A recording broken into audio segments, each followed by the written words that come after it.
Good afternoon. My name is Dale Rodriguez, and this is Flabonga Monthrothacube. Yes, nailed the name of the show. With me today, I have Rachel Gregory. Hey, Rachel, how's it Hi going? Dale, how are you doing? I'm good. Thank you for joining me today. Like, I know you're super duper busy. I know you've got planning and preparation for 2024. So thank you for taking the time to chat with me. Thank you for having me. It's a pleasure to be here. Okay, do you mind if I start with one serious question based on your Go role and for your it. work and what you do? Hit What me. is I'm ready. what is the biggest misconception that people have of your role or your vocation who don't work in your role or vocation? So I know you're kind of events manager, events planner, coordinator kind of person. What's the thing that you wish people knew that you did that they misunderstand? Just everything to do with my role. Like, I think trying to explain what I do, like, my mum doesn't get it. Like, family members, like my granddad, my 91-year-old blind granddad doesn't quite get it. I think when you say, oh, you work in events and you sell exhibition space and you're managing, trade shows and a brand and portfolio, etc. Mm. I think when people hear events, there's obviously so many different types of events, and I do think some of my family members think of it like a boot fair with tabletops and they don't realize actually what I do and how freaking amazing Accountex is. So that's probably the biggest misconception, that people think I run like a boot fair. I like that your family slash friends think that the Excel London, one of the world's premier exhibiting halls, is like a boot fair. There's kind of a difference, right? There's a bit of a difference. Um, Thank you for explaining it. So I'm intrigued. How long have you been in this space, this industry of events management and planning? So I've worked in events for 8 years nearly, um, all the whole time in Diversified, and 7 of those years is on Accountex. So yeah, so it's Okay. What did you work on before? so my first year joining Diversified was an interesting, fabulous year where I was really tested and learned so much, and it's where I really earned my stripes. So when I came into the company, I worked on one of our other shows called Lunch, which is for the food to go sector. It's a trade show, hugely successful. So you get like the MD of Pret speaking there, and you get Oh, like the wow. latest products and innovations in food that want to showcase their products to like cafes and kind of restaurants. There's also a show, casual dining, linked to that. So I worked on Lunch. That was for about 3 months. Then I moved over to a show called Office Show, which absolutely loved. Actually, I've loved all the shows that I've worked on. Obviously, Accountex the most, hence why I'm still on Accountex. But I then worked on an office show, which was for personal assistants and office managers. And that was also at Excel. It was an incredible, real sense of community, like Accountex. And I worked on that for about seven months. But it was a very hard show, very different industry. Businesses really struggled to see the value in kind of getting personal assistants and office managers on board, and they didn't really understand the true value of the buying power they have linked to like the CEO of HSBC, for example, and the buying power that PAs have. And then obviously Diversified acquired Accountex in 2016, and I've worked on the show since Diversified acquired the show.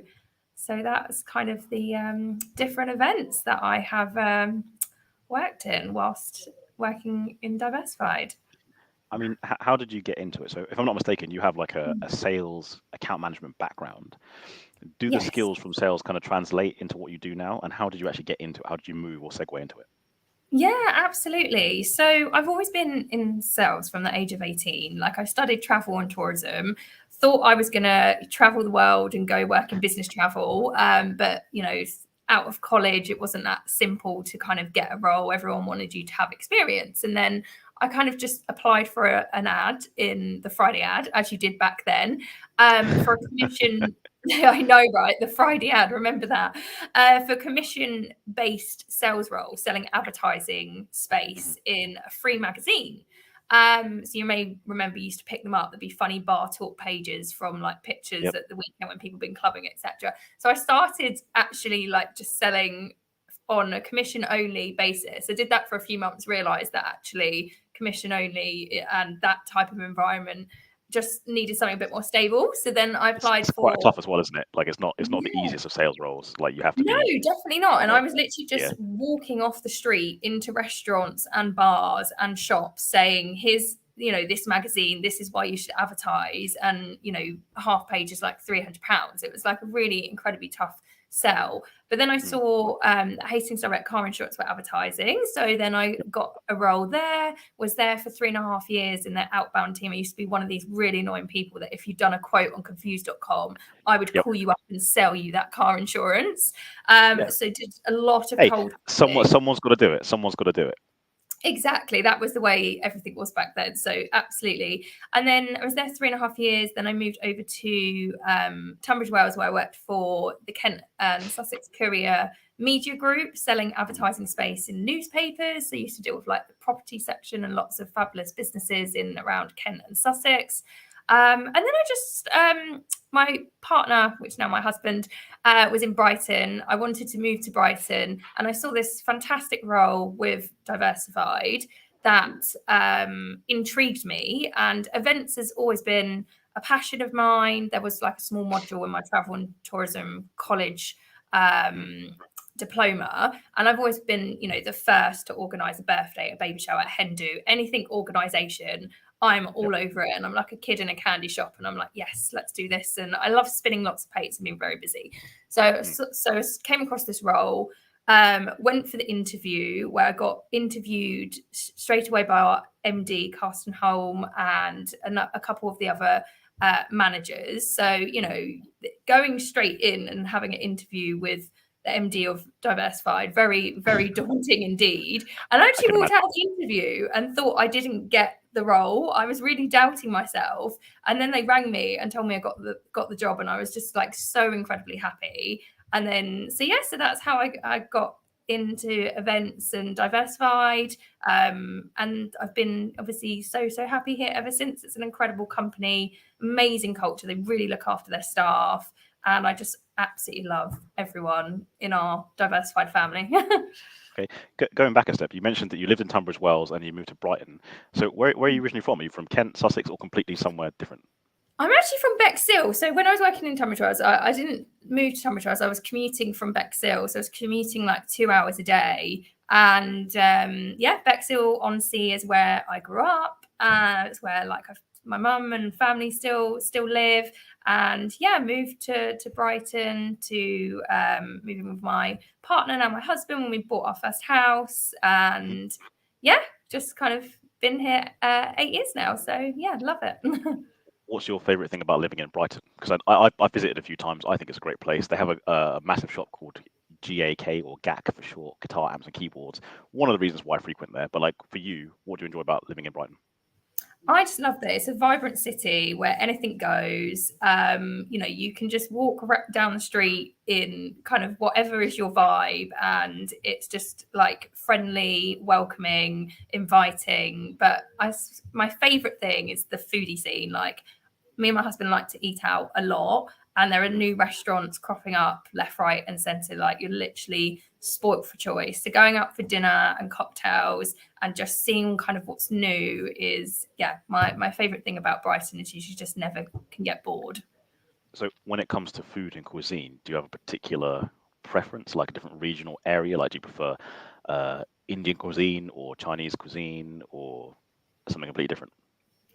Yeah, I like everything, to be honest. Like, there isn't when we go out, we go to like different types of restaurants. I think some of my favorites are like, there's like a Korean and Japanese street food restaurant called Bincho, which you may have been to down Preston Street in Brighton.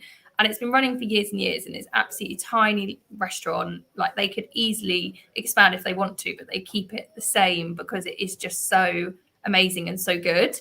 So that's like one of my favorites. I would say like small plates, like Burnt Orange is also really good in Brighton. That's a restaurant that does like small plates, and me and Caroline actually went there recently and had like the most amazing hibiscus cabbage. Like, it was just insane. Never realized. Hibiscus. Yeah, it was just so flavoursome, and in this like kind of sauce, and just I've was heard of amazing. hibiscus in tea. I've never heard of it as food. Yes, a little twist there. They do quite like fancy little small kind of plates with like different ingredients. So yeah, no, it was amazing. So yeah, so lots to explore in Brighton, which is what I love. Cool. And you mentioned someone. You mentioned Caroline. For the uninitiated who may never have watched the show, who don't know who Accountex is, who is Caroline? Caroline is my boss and our portfolio director on Accountex UK and Accountex Hispania. Yeah, she's a pretty cool person. She's Okay, amazing. so I've got a question from Oliver Kiddle of Walters Clure. He asked it in the comments earlier, and it only seems fair. He asked, what is the best piece of Accountex swag you've ever seen? Oh, yeah, good question, Oliver. Very good question. I would say this is like my favorite. Firstly, I love any swag that is sustainable. Like I've been loving kind of the new types of swags that's come to the show with like the plantable seeds or anything that's sustainable. But I just love a good old pair of like bamboo sustainable socks. I just think you can't go wrong. Everyone needs socks in their life, and it's like when you like get them at Christmas. Like I mean I love getting socks all year round, to be honest. So I think you can't go wrong with bamboo socks. I just think they're a great swag item. All right, bamboo socks. Fair enough. Fair enough. Caroline, your boss is watching, so you've managed to get brownie points. Thank you for the shout out, Caroline Hobden. There you go. You said all the nice things, so it's cool. 2 thumbs up. No.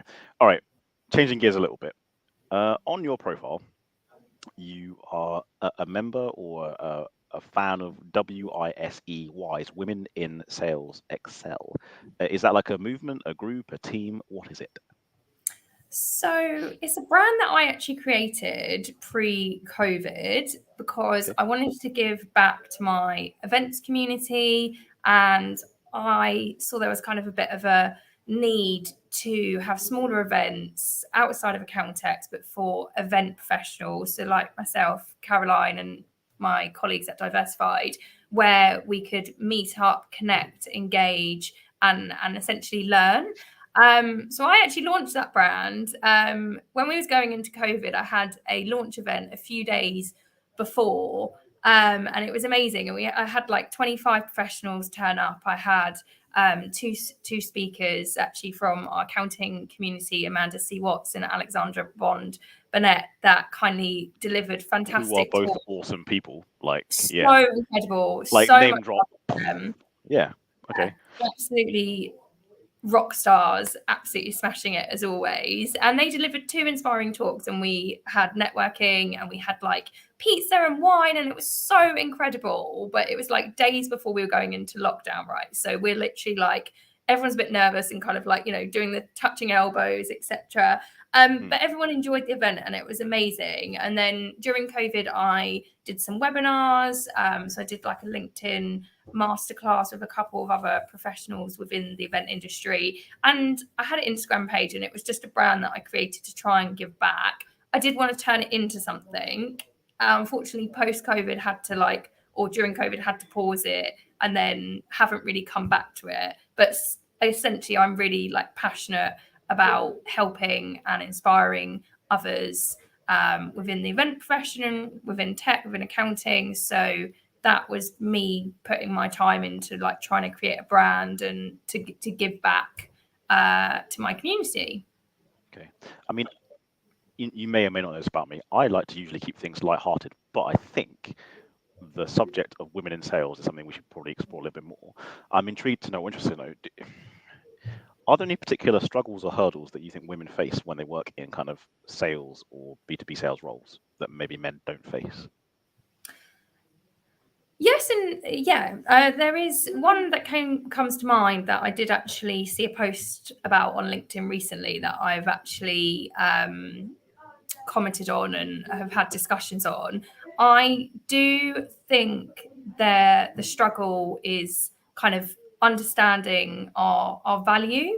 I think confidence as well comes with that. So the statistics out there, which I don't actually know what the latest stats are, but the stats for women asking for pay rises versus men is quite low, and I think that comes back to kind of that, you know, understanding like or believing in your value and that confidence, and it's quite a tough conversation. I think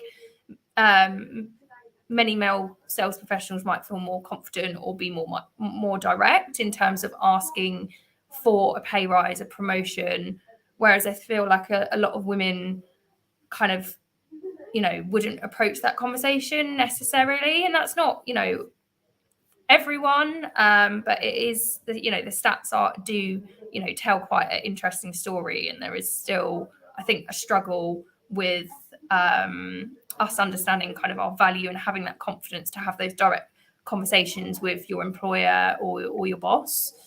I find that really interesting, and the reason being, I'm thinking out loud here.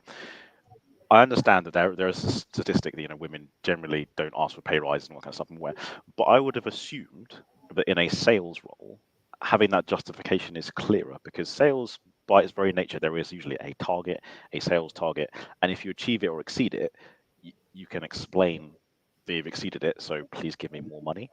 Is that, or is that just me projecting my male thought process onto it?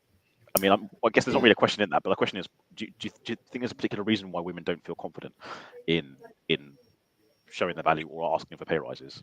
Sorry, this is a very deep question, I realise. Yeah, no, I mean, in my previous roles, like, I really doubted myself, and I think it took me a really long time to believe in myself and grow in that confidence. And I think everyone's obviously programmed differently and made differently, so it doesn't mean that like this applies to every woman out there in sales. But I think knowing that the journey I've had and just how my confidence used to lack, and I used to doubt myself quite a lot, I think hearing, you know, seeing posts on LinkedIn, it is just still something that we face, and it is a challenge. And yes, you can sell on the phone and be personable and be you know, great at account management, but you know, it's like when you say to someone like, oh, you look amazing, like you look fabulous, and our immediate reaction is to be like, oh no, I don't, or like, okay, or yes,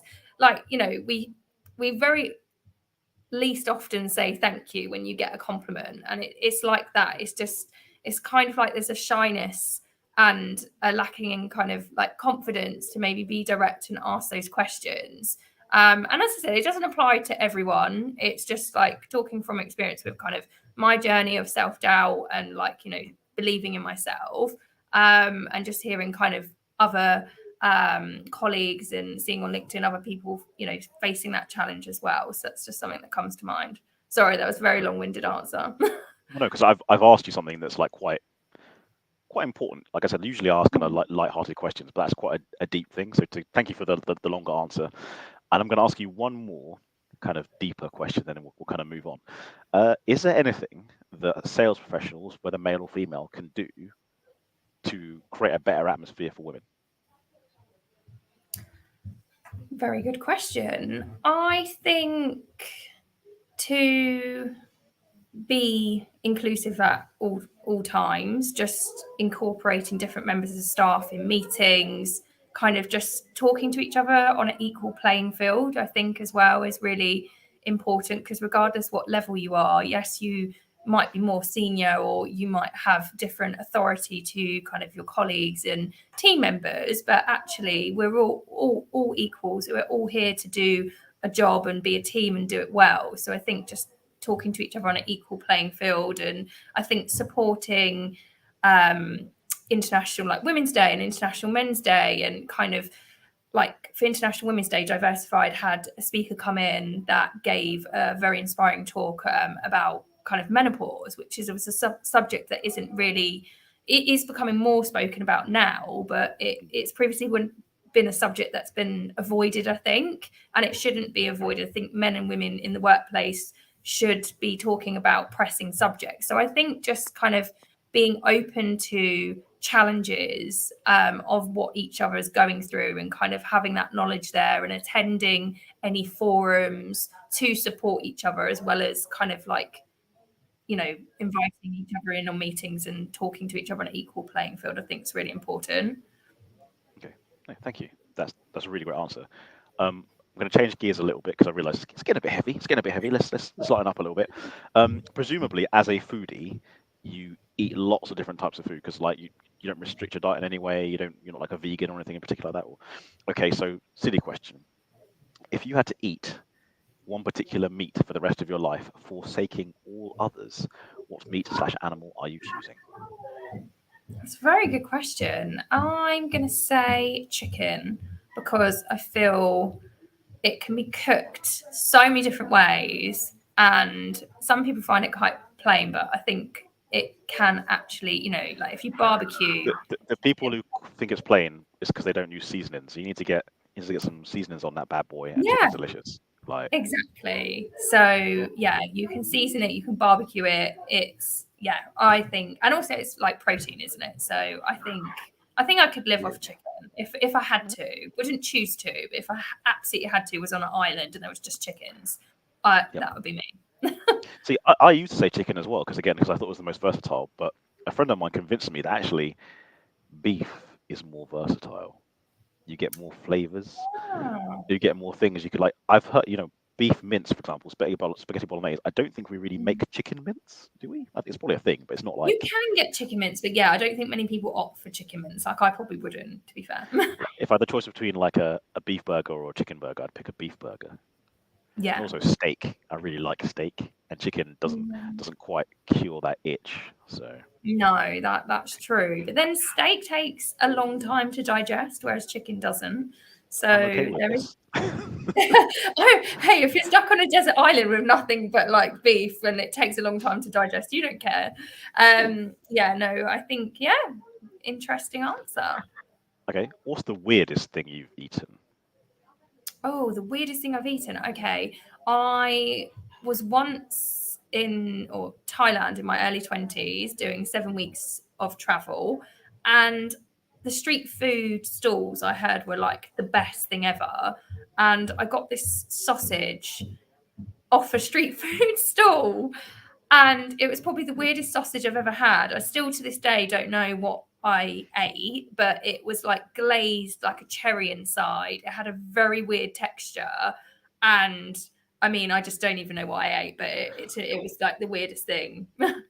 Sorry, glazed like a cherry. So, like, I assume Yeah, it's cylindrical like a sausage, but then yeah. inside was glazed cherries, or like, Well, what? inside it was like red, and it was like just like glazed like a cherry and Was it like sweet or glistening. savoury? It was a bit both, I think, a bit both. But yeah, it was just very, very odd, and I never knew what it was. So I'm going to say the sausage off the street food stand in Thailand was the weirdest thing I've eaten. All right, fair enough. Is there anything weird that you've intentionally eaten? So I'll give an example. Controversial one. I have eaten dog. It was delicious. Wow. Knowingly, I Okay. ate. Actually, I tell you, unknowingly, I ate it and then found out afterwards. Interesting. Okay, I've never eaten dog. I have eaten ostrich before and kangaroo, and they both were very nice. Okay, I'm curious. Can ostrich or kangaroo be likened to anything? I've heard kangaroo has a gamey/lammy kind of flavor. Is that true? I mean, it was some time ago, but I think so. Ostrich was really good though. Ostrich burger that was really flavoursome. As in, is it like beef, chicken, or something completely different? Mm, I think I'm trying to think now. I would say probably maybe more on the like beef side. Okay. Okay. Mm. Okay. So when I had Caroline on this show, um, she told me some kind of funny stories from different events or exhibits she kind of managed. Do you have any funny account stories that you're willing to share or able to share by anonymizing some of the exhibitors or people who attended? Um, I think I'm trying to think of one offhand that I'm able to share. I think that's the question. Um, No, I can't think of anything offhand. I think everything's like, on the down low. Can't share too many secrets. But Caroline's obviously huge inspiration, and she's been in events a lot longer than I have, and she's worked on some really interesting show industries. So her stories are literally amazing. I mean, I don't want to put words into her mouth, but I feel like the one she mentioned when we were talking was a trade stand that had inadvertently hired escorts. So they thought they'd had like masseuses at their stand, and it was a very popular stand, and they didn't realize for like an hour or two that was happening, and it caused obviously ridiculous blowback. I think that's what she said. I'll have to watch it back on the live that we spoke, but she mentioned one particular show where something crazy like that happened. Yeah, Which sounds there are hilarious. crazy things that happen, for sure. But I think most of the time we're running around like headless chickens, obviously in show motion, and you just got to tackle one thing at a time. Like you can literally have any problem thrown at you, and you could be in the middle of something so important in that moment, and you literally just have to jump and flip, and you have to be in 1,000 places at once. Like it is literally crazy when we are in show motion, but we love it. Oh, Caroline's still watching. She said, "Yep." So there's a slight delay. I assume she's verifying the story. I've kind of paraphrased a little bit, but thank you, Caroline, for confirming. Appreciate it. Oh yeah, how's it feel knowing your boss is watching you while you're on a live stream? Fine. We sit next to each other, and she hears me like all the time with my like crazy ideas. I think we've got this saying that, well, actually it used to be 2 out of every 10 of my ideas I would have two good ideas out of every 10. I think I'm now up to 3. So yeah, she hears a lot of crazy stuff that comes out of my mouth when we're To talking be about. fair, 3 out of 10 is 30%, and if you have 1,000 ideas, that's like a ton of ideas that are actually good. So I guess keep churning them out. No, never really thought about it in that context. Yeah, So yeah, that makes me feel good. like if you're consistently doing those every month or every quarters, and 3 of them are good ideas, then you're delivering really awesome stuff. Oh, yeah, no, I suppose when you look at it that way. Yeah, see? Be encouraged. Please do. All right, let me think. Next question. Okay, next one. For anyone who is younger than you, fresh out of uni, fresh out of college, looking to get into your industry, what would you recommend they do to get into the industry? I would recommend that they attend International Confex, which is in March, which is a trade show for the event industry and event professionals like myself and Caroline. And that is just such a good show to kind of network, learn, be inspired. So essentially go to events and connect. Also maybe like look up the types of companies you would want to work for, what type of company is going to suit you best, what type of kind of working environment. And then I would say maybe reaching out to those companies like HR director, introducing yourself, asking if there's any temporary work or any roles that are coming up, and sharing your CV, and kind of just introducing yourself. So essentially connecting and getting yourself out there as much as possible, and then opportunities will present themselves. Okay, me projecting a little bit on what you've said. Does that mean you have to be a bit of an extrovert to work in your field of work? Or you just have to be able to put yourself out there even though you may not be an extrovert? Yeah, I mean, sales, I think naturally we are extroverts. But I mean, events, there's lots of different divisions. So we've got kind of marketing, operations, you've got finance, etc. So you don't necessarily have to be an extrovert. I think it's just connecting and just putting yourself out there in front of the right people, and looking up those companies that you'd ideally like to work for, and thinking about how you can present yourself to them and introduce yourself. Do you know what we haven't spoken about, despite it being the 13th of December? Christmas. First of all, Merry Christmas. Shame on me, Merry didn't say that Christmas. earlier. How go your Christmas plans? Have you done all your shopping? Have you decided where you're going to be on Christmas Day? What's happening? Haven't done all my shopping. I do actually feel quite behind. Some clients that I have spoken to recently have like finished their shopping in like months and months ago, and I'm like, oh my god, Rachel, you really need to get your stuff together. But no, we have Christmas plans. I'll be in Brighton with family. We try to go out for Christmas Day lunch to one of the local hotels along Brighton seafront, or businesses that are open Christmas Day lunch. And then we go to my in-laws on Boxing Day, and my lovely mother comes and stays over for the duration with us for a good like 3-4 days, and then it's her birthday 2 days after Christmas. So we try and think of a way to celebrate, even though by that point we're kind of like tired and eaten out. So those are my plans, but haven't finished Christmas shopping. So we'll be doing that this week and maybe a little bit next week, depending on how unorganized I am with shopping. And I'm curious, who draws the short straw for organizing Diversified's Christmas party? Because ultimately, you guys do that kind of stuff day in, day out. It's your job. Who has to plan the team Christmas party? Who does that? So we did actually have our Christmas party on Friday, which was absolutely exceptional. The team just did the most amazing job. I saw the post. Did DivCom, is that right? Yeah, DivCon. We had the big letters. They hired a venue on Brighton Pier, and we had the whole venue exclusive to us. 3-course dinner, like DJs. We had 4 people within the company that DJ'd, and it was just, the organisation was amazing. So it is our HR manager, Felicity, and our other HR kind of team and office management team, Ellie and Polly. They organised the whole thing. So like our show week is like their Christmas party week, because we have our CEO that comes over from the States with other senior leadership team members, and they have to kind of, organize a full kind of week for their arrival, with our budget meetings and the Christmas party, and like the list goes on. There's just so much for them to organize, but they did an absolutely exceptional job, and we all had a most amazing time. Sounds good.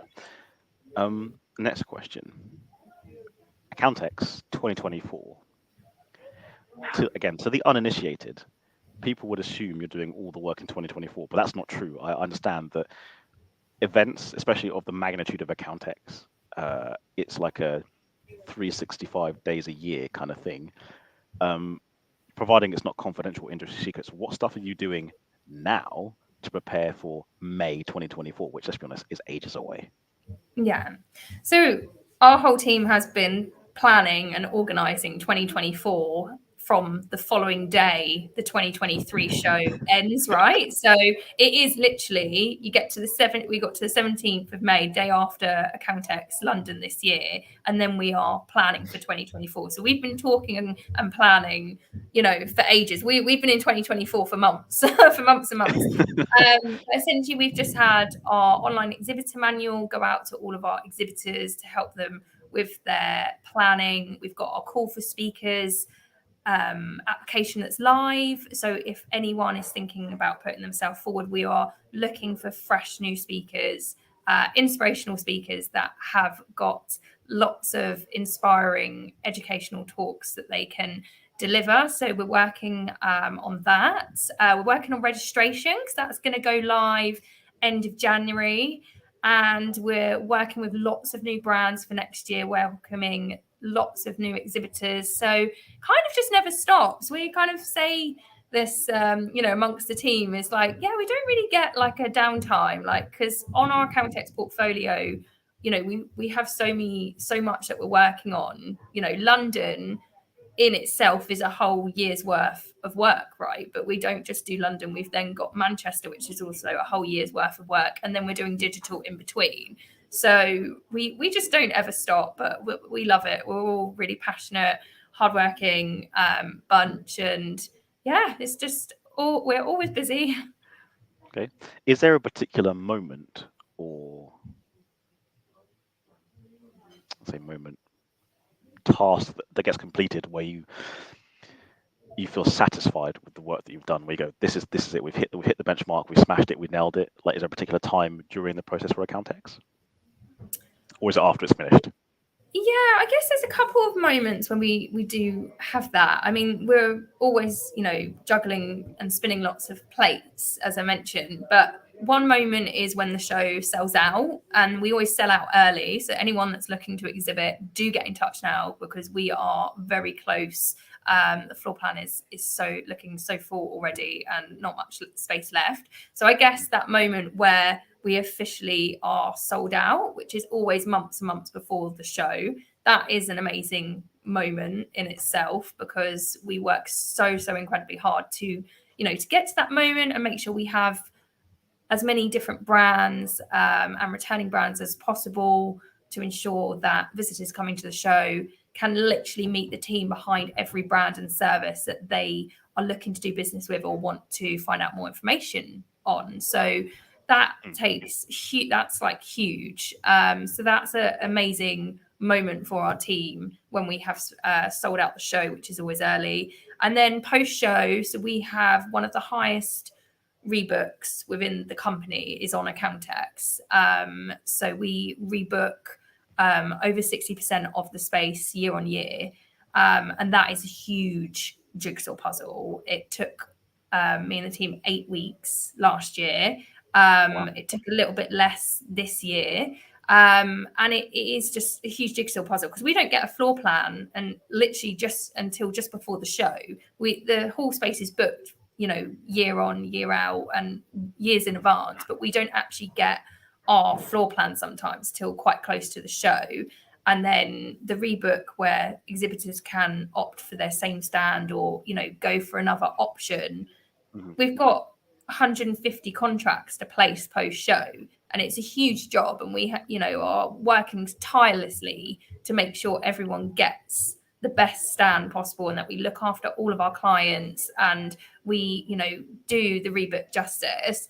So when that is done, and we can now open new sales and be like, this is our floor plan, these are the companies that are rejoining us for 2024, that is a huge light bulb moment as well. Because we always have a wait list as well, but we can't open to that wait list until we've done the rebook. So that is also a huge accomplishment with the team. It's so much work goes into it. We literally work so tirelessly for weeks and weeks and weeks, and most of the time, like 6 weeks to 2 months after the show, placing that, whilst working on planning for Manchester, because then Manchester's just around the corner, right? So but those are 2 light bulb moments for sure, for kind of both shows, when they sell out and when we place the rebook and open up new sales. Is a very proud moment.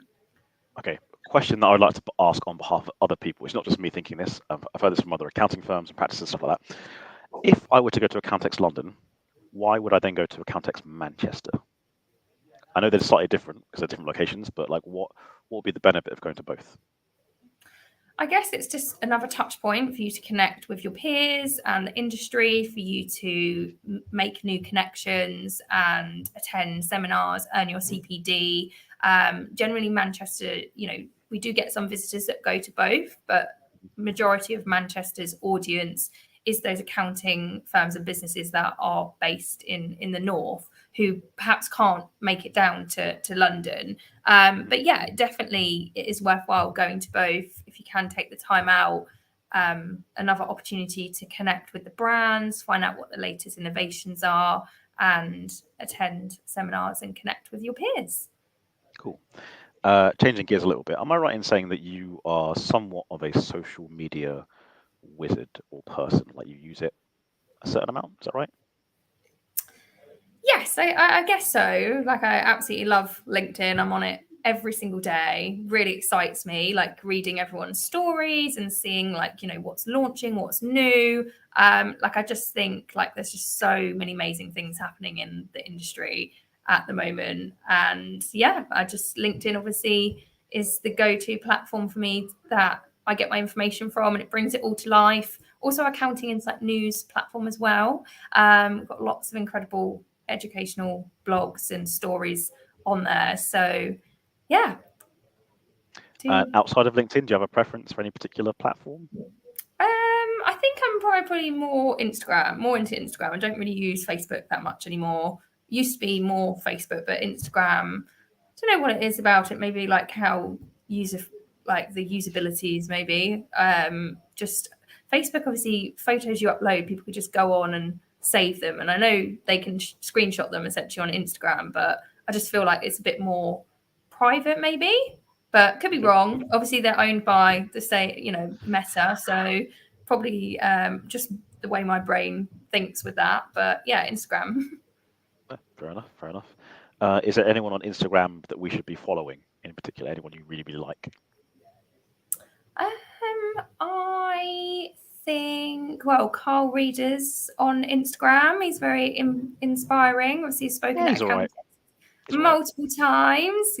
I'm joking. He's cool. He's very cool. Yeah, I think, yeah, I mean, in terms of Instagram, I mainly use it in terms of connecting and kind of like with my friends, not so much for like business. But no, Carl does come up and I do see his posts. I guess any like business leaders that you're interested in, like I do follow like Karen Brady, off The Apprentice. Obviously, she is someone that inspires me. Has had like quite an incredible journey.